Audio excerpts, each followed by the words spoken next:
Olá, meu nome é Marcos Alencar, eu sou advogado trabalhista e na videoaula de hoje nós vamos abordar um tema que é horas extras e seus reflexos. É um tema muito interessante porque é repleto de detalhes e um dos capítulos mais difíceis de ser entendidos da CLT, porque é uma legislação muito esparsa, muito cheia de detalhes e de casuísmo. A legislação trabalhista atual, que está em vigor, ela estabelece como duração normal do trabalho 8 horas diárias e 44 horas semanais. É interessante também abordarmos que essas 44 horas semanais são consideradas 220 horas mensais. Muita gente se pergunta, ora, por que 44 horas semanais e 220 horas mensais? Essa conta não fecha. Fecha. Por quê? Porque o mês legal ele é composto por 5 semanas.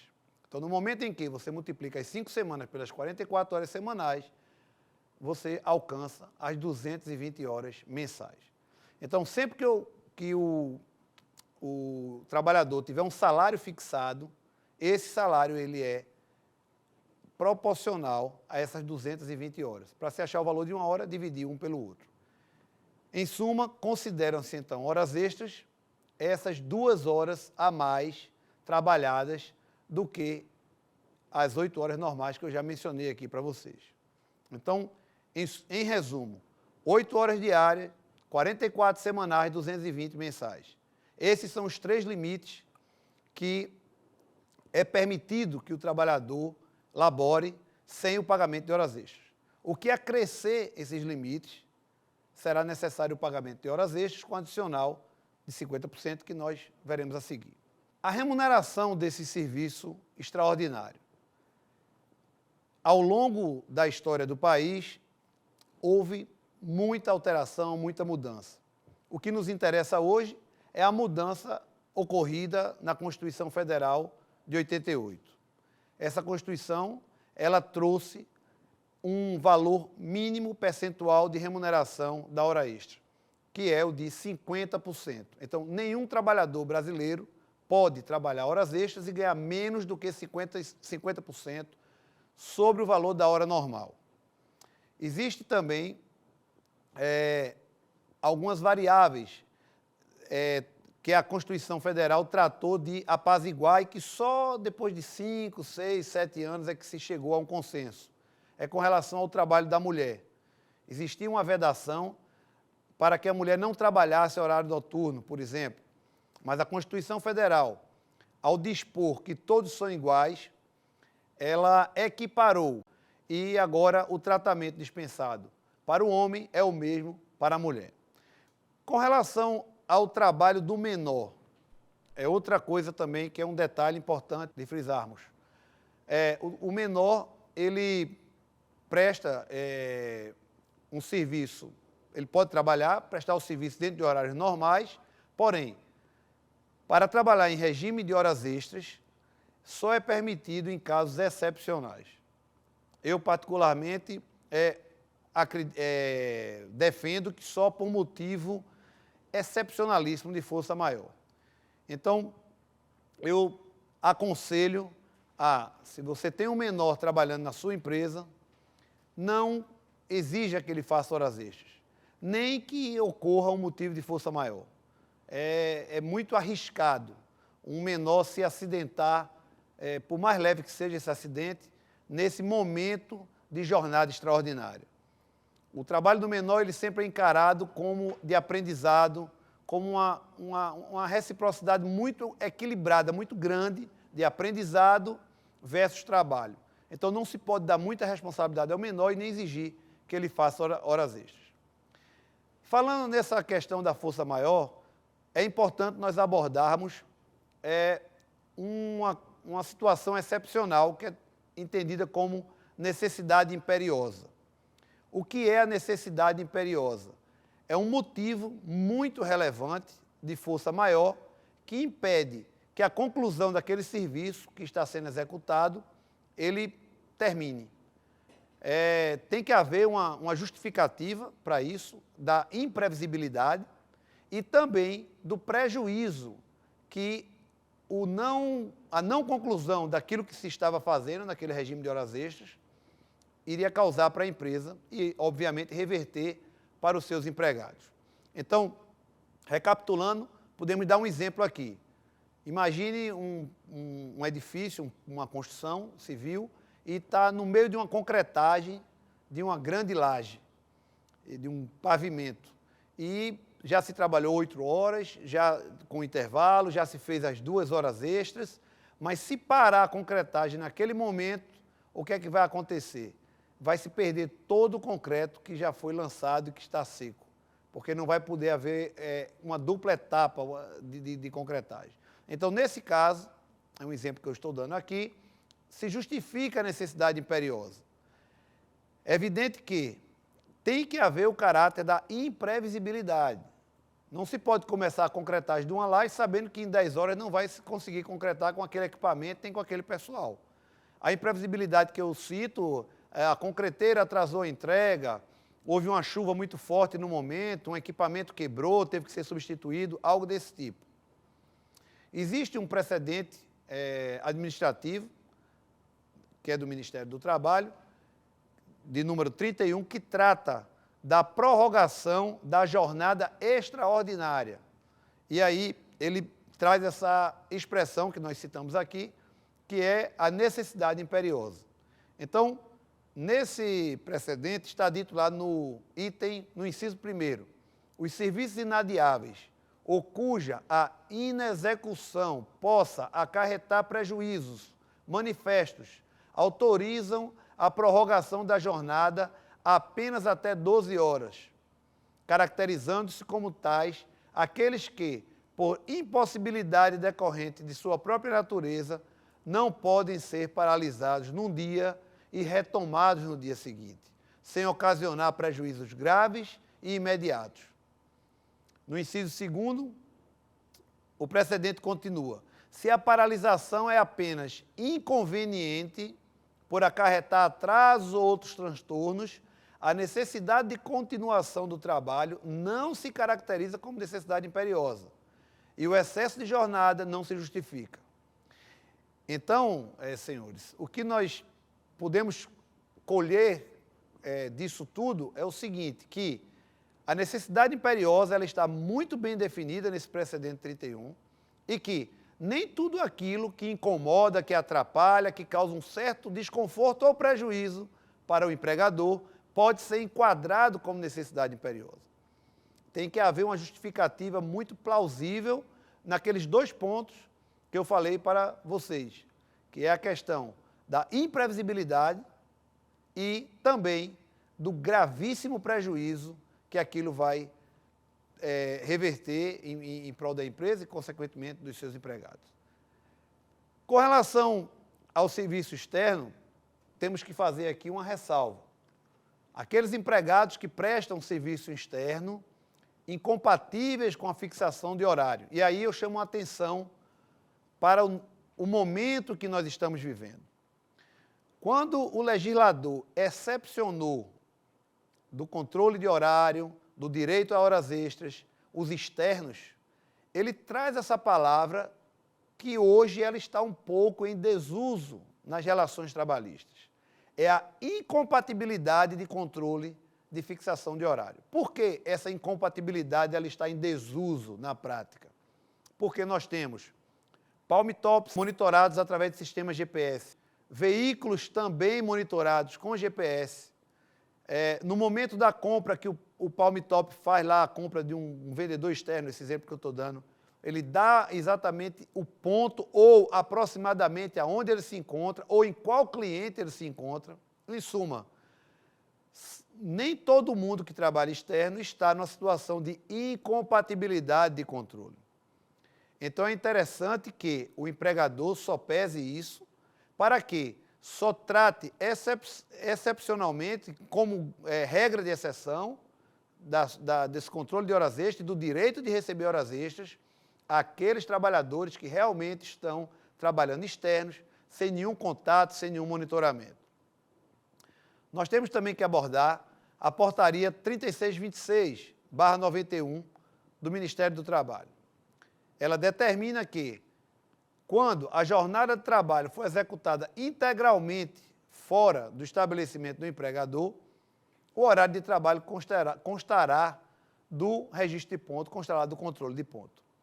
Muitos empregadores se enganam e confundem o trabalho externo com aquele realizado fora do seu estabelecimento, fora da sua sede. Ora, não tem nada a ver. Se o empregado está fora da sede, fora do local de trabalho de propriedade do empregador, porém, numa base, fixo, cabe sim o monitoramento e o controle de horas. Obviamente, analisando aqui aquela regra de que só os empregadores com mais de 10 funcionários é que são obrigados a controlar o ponto. Eu dou um exemplo aqui muito interessante. É o do promotor de produtos de venda. Ele não é um vendedor, ele é um promotor. Acredito que alguns de vocês já devem ter ido a algum supermercado e se deparado com aquela jovem oferecendo um copo de suco, uma fatia de bolo, para que você experimente e decida pela compra. Então, essas pessoas são promotores, eles trabalham externos, porém, sempre estão, naquele dia ou naquela semana, sediados em um local. Então, por conta disso, é possível, é compatível o controle. Essas pessoas, elas têm direito ao controle de ponto e têm direito também às horas extras.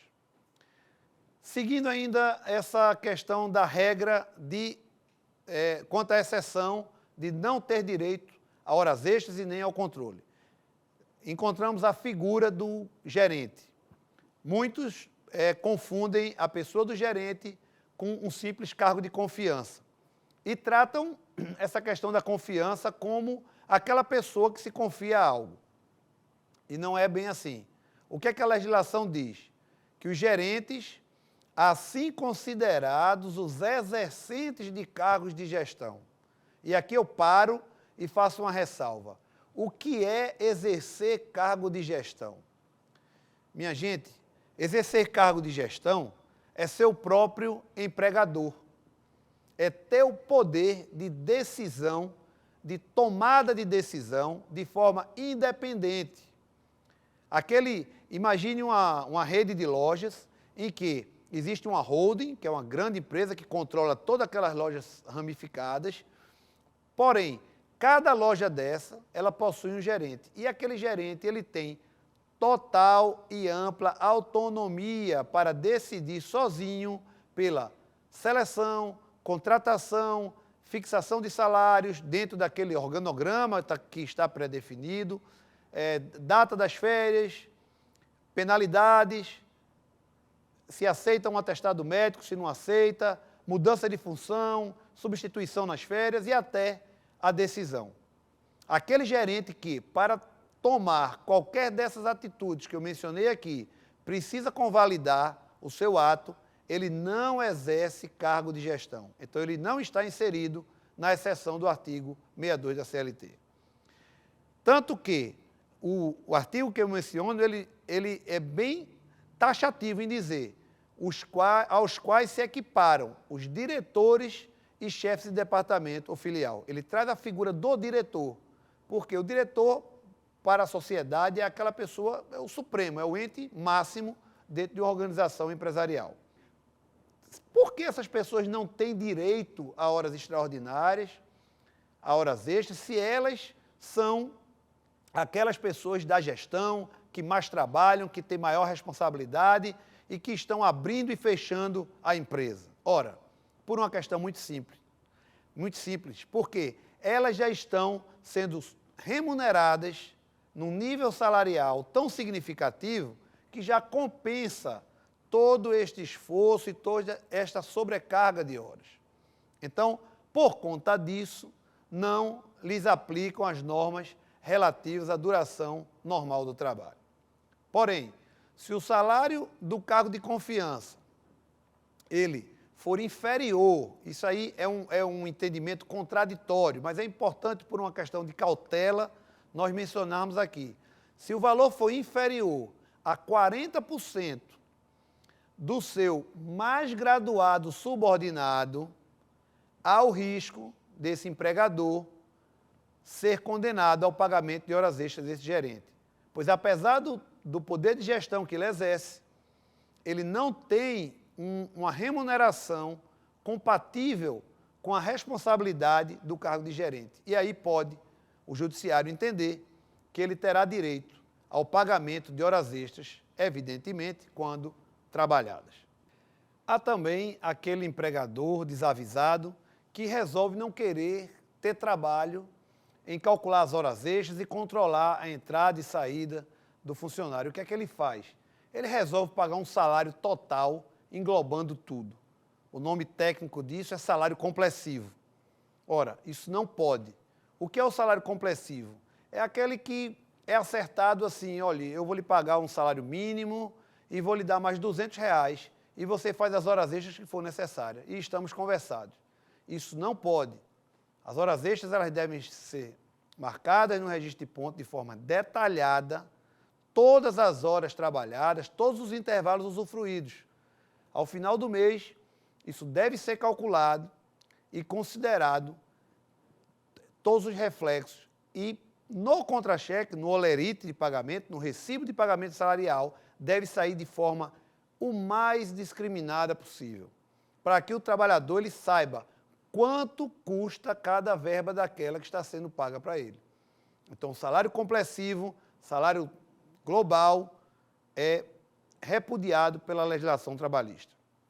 É importante aqui fazermos um adendo, puxarmos aqui um exemplo, que há uma confusão também naquelas empresas que trabalham com conta salário e acham que o fato de depositar na conta salário já está resolvido o problema. Ah, já paguei a folha, estou tranquilo, não preciso me preocupar, ninguém precisa assinar nada. Ora, só é necessário que assine, não só por imposição legal, porque já existe o artigo de lei que diz que o documento eletrônico de transferência é válido como recibo, mas as rubricas, o detalhamento do contra-cheque, ele só vai ter uma segurança máxima se for assinado pelo empregado. É evidente que aquelas empresas com milhares de trabalhadores podem se dar o luxo de correr o risco de um questionamento na justiça.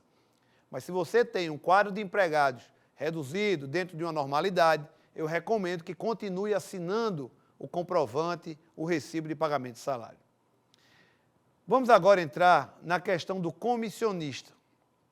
É outro tipo de contrato, de remuneração, que também interfere muito na questão das horas extras. Por quê? Porque o empregado que é comissionista, ele recebe o salário dele somente à base de comissões. Ele não recebe nada fixo. Quando você pega o contrato de trabalho ou a carteira profissional e vai observar, onde no campo lá remuneração está escrito 3% sobre vendas, com a garantia do piso do comércio, um exemplo.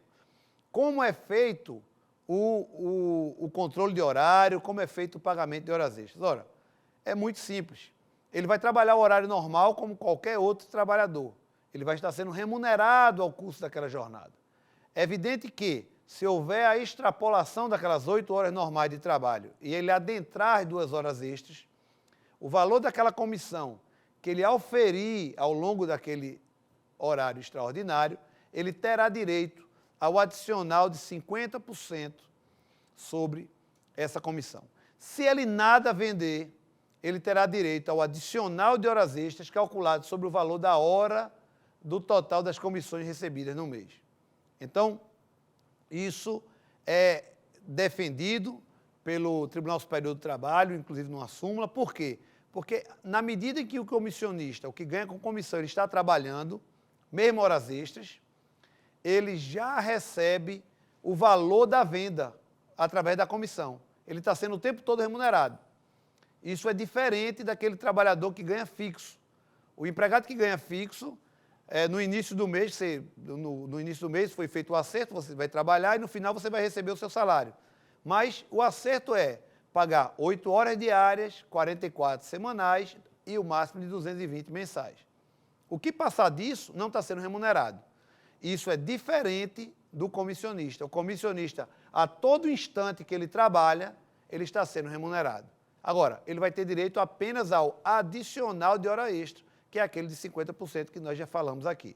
Se ele não for comissionista, for salário fixo, terá direito ao valor da hora mais o adicional de horas extras. Uma outra atividade que é muito interessante e que interfere nessa questão das horas extras são as atividades insalubres. Por quê? Porque a prorrogação do horário de trabalho, o excesso de jornada nessas atividades, elas são praticamente proibidas. Só pode ser realizado horas extras para aqueles que trabalham em ambiente insalubre através de licença específica das autoridades do Ministério do Trabalho que tratam da segurança e da medicina no ambiente de trabalho. Então, para que esse trabalhador ele possa exercer essa jornada, tem que haver essa licença especial. Não se pode simplesmente avisá-lo, olha, hoje você vai fazer horas extras e como se fosse um trabalhador normal que estivesse desempenhando uma atividade salubre.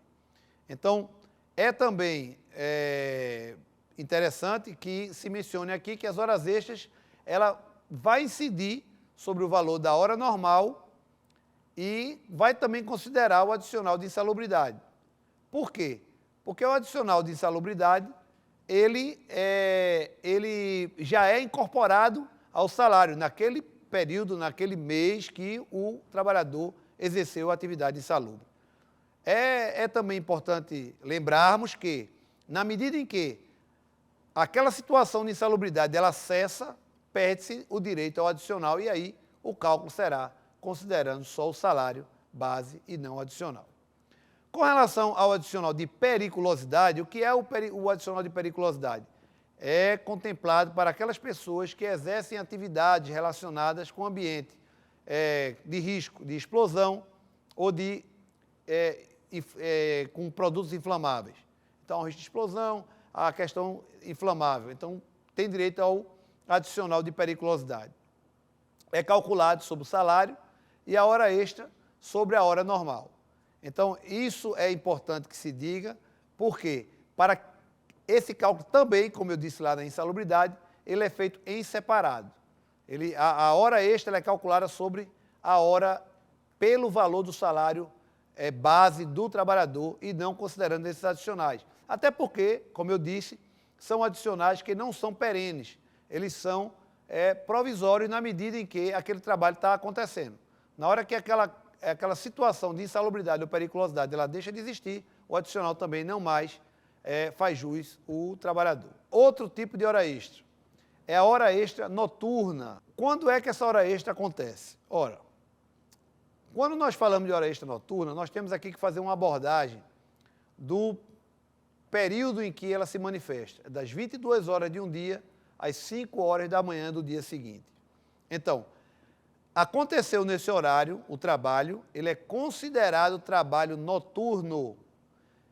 O trabalho noturno, ele tem uma nuance. A cada 52 minutos e 30 segundos, equivale a uma hora trabalhada. Quando nós pegamos esse intervalo, esse período, de 22 horas de um dia às 5 horas da manhã do dia seguinte, são 7 horas físicas. Porque nós estamos acostumados com cada hora valendo 60 minutos. Porém, do ponto de vista legal, essas 7 horas equivalem a 8 horas trabalhadas. Por quê? Por causa dessa redução. A cada 52 minutos e 30 segundos, se considera uma hora. Então, como se dará a questão do serviço extraordinário? Ora, pode acontecer? Pode. Basta que o trabalhador ele trabalhe as 8 horas normais, e essas 2 horas extras, elas aconteçam dentro desse período, de 22 às 5 da manhã. Nesse caso, elas terão uma remuneração de 20%, que é o adicional noturno, e 50%, respectivamente, que é o adicional de horas extras que nós falamos aqui desde o início, que está lá previsto na Constituição Federal. Salientando que esses 50%, eles são valores mínimos, esse é um percentual mínimo. Com relação à hora itinere, um nome estranho, né? Hora itinere, ela vem de itinerário. Então, está lá previsto na súmula 90 do Tribunal Superior do Trabalho. O que é essa hora itinere? Eu prefiro dar um exemplo para que vocês Gravem essa definição. Imagine, isso acontece muito na área rural, nas usinas de açúcar, que tem engenhos afastados. Então imagine que o trabalhador